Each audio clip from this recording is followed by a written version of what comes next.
Hello. So I'm gonna do a video about That Sick Love by Jessie Hall. This does have spoilers. I cannot give a review without spoilers, and I really just feel like we should talk about this book. So if you don't like spoilers, if you don't want to talk about this book deep in detail, this is probably not for you. But basically this book is about a church-going girl and a, what do you call him? And a guy that doesn't believe in God and basically is trying to end her life. And they fall in love. And so let's talk about it in person. Some of y'all, I'm pretty late to this book. I'm very late to this book. I found this book through TikTok after I had read Hunting and Adeline. And I feel like I liked this book more. Now, I know a lot of people do not like this book. You should definitely check your trigger warnings. But I know a lot of people do not like this book. I can see why. There's a lot of messed up stuff in that book. It took me a month to finish that book. Had to put it down a lot. But I would read it again. And how do you say her name? Bryony, I don't know. In my head, I was saying Bryony. At first, I was saying Brittany. But we're gonna call her Bree in this video. Bree and Arrow. At least his name is easy. But Arrow and Bree are basically the main characters. So, can we talk about how many plot twists were in this book? I think there was like 4 or 3. The 2 really big ones for me were Arrow. Arrow was the biggest plot twist for me. So basically, Bree is this church-going girl. She grew up, she's into the church and everything, and I guess she's gonna be one of the leaders of the church, right? Well, the people of the church didn't really like that, and that's where Arrow came into play. And basically he breaks into her house. Doesn't break into her house. He they didn't really ever mention how he got into her house, but we're just gonna say he picked the lock and got into her house. And he would leave her Bible scripts and a rose. Yeah. Which, isn't that crazy? It's kind of like Haunting and Hunting Adeline, but this one has more. But anyways, yeah. So Arrow basically is training this girl to defend herself, Bree. So Bree is going to her graduation to be a leader of the church. And you can see that the baptism guy tries to drown her, but in her head, she's like, it's okay. It's supposed to take this long. Being naive, right? Something happens, and an explosion happens, and she gets up from the water, right? So her life wasn't ended there.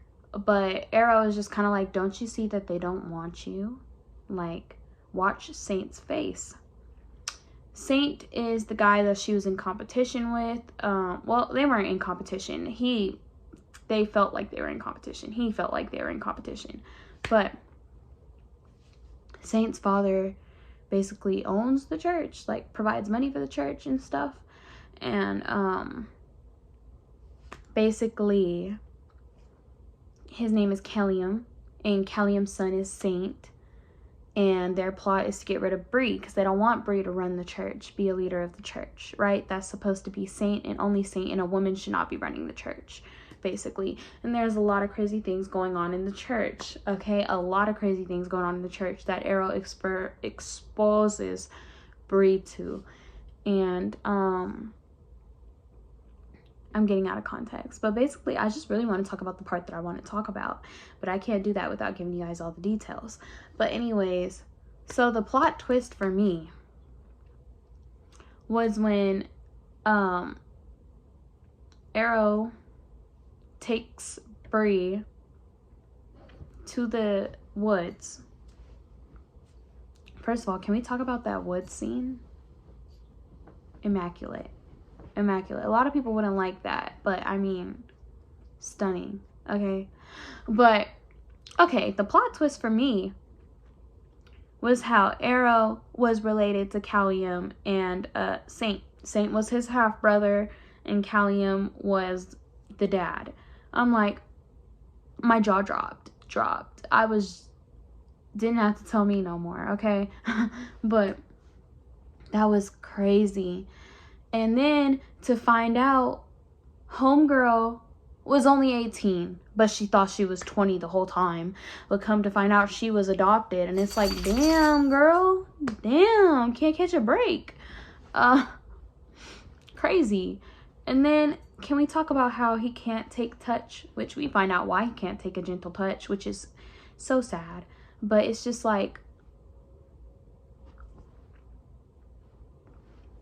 And then I could see why y'all don't like that book, because of when she was asleep and he did some things to her. Even though she enjoyed it, and they clearly described that in the book, but still it's just like not okay. But to me, I was like, if I give you consent, I gave you consent. So yeah, but I get where y'all are coming from. The woods scene had gotten me. The plot twist had gotten me. Then the plot twist where it turns out Arrow had ended Bree's mom's life, real mom's life.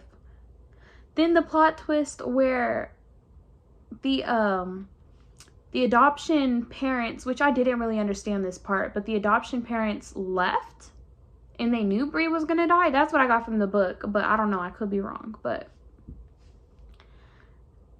crazy. At least she had her brother, Brett. She had her brother, and the fact that he knew and he didn't tell her, but at least she wasn't mad about it. But he was like her only loyal person. And I was a little bit hurt because the book was really great.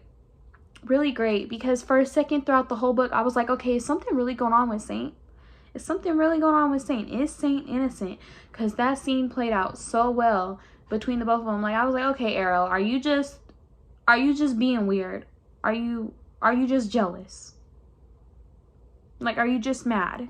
But I was like, oh. Then we get to hear Saint talk, and I was like, oh, nobody's jealous. You're just telling the truth. And this book was well written, because I sure was thinking Saint was innocent. Sure was. But yeah, I don't know. I feel like if Saint would have been innocent, that would be crazy. How would Bree have acted? Like, how would how would Arrow have acted if it came to find out that Saint was really innocent, not a part of it, nothing, not a just like a bystander? Like, how would that have gone? But I like the way the book went. But so let's talk about why Arrow can't take sensitive touch. Was because the priest likes little boys, apparently. Immaculate. I'm just like, damn, Callium, you cheat on your wife, you have this kid, and you're letting this kid go through torture? Like, my God, I see why Arrow is how he is. Y'all really did him dirty. But that is no excuse for anybody. That's no excuse. But the fact that he almost went off on Bree when Bree was gently touching him and he almost her, I was like, okay. And then I was a little bit mad how their relationship had to be based on like intercourse. I was a little bit upset at that. I was like, they can't have a little cute moment. They can't be cute together. But I enjoyed every last one of those scenes. Let me tell you, I was like, the nipple piercings, I was like, you know, that's probably how I would want mine done. So it ain't me, okay? Because I don't think I could be awake for that. I think I'll just end up passing out while those are getting done. But That was immaculate. And I know how some people probably wouldn't like that. It's like, oh, it's not even her body, and why are they like, in the way that he was calling her names and stuff and really degrading her. And it's like, oh, you shouldn't degrade women. But in the book, you gotta realize homegirl loved it. Homegirl wanted it. Homegirl was begging, pleading, embracing it, enjoying it. So really, it's just like, there are really people out there that enjoy that. I'm just like, not my business. Let me keep reading about it, but it's not my business. Y'all do you. Okay, interesting. Y'all are having fun. I see you. Could it be me? I don't know. I don't know. It sounds fun, but I might flip my stuff, okay? But that was an amazing book. An amazing book. I would read that again. But actually, next up, I'm gonna read The Housemaid's Secret by Rita McFadden. And I have already read The Housemaid after I read Verity, and that's why I read The Housemaid. And all of those books I had gotten on TikTok, and I seen this one on TikTok, and they're like, if you read The Housemaid, you're gonna want to read this. And I'm like, okay, The Housemaid was amazing. I actually like The Housemaid way more than Verity. And I'm like, okay, by the way, for Verity, I am team manuscript. But I mean, there was so much that I could say about Verity. Maybe I should make a video about that, but that is not what this is about. This is about That Sick Love. And yeah, I mean, it was all opinion based. It's just my opinion. I'm not too good at book reviews. I just wanted to share. I just wanted to talk about my favorite parts, okay? I'm like, the whole book was just plot twist, plot twist, plot twist, build, build, build. I had to take breaks. I was like, but I wasn't able to pick up another book, so I was like, this one right here, this one. So yeah, it was a great book, and I think my next review will be on this one, and I'll let you guys know. But yeah.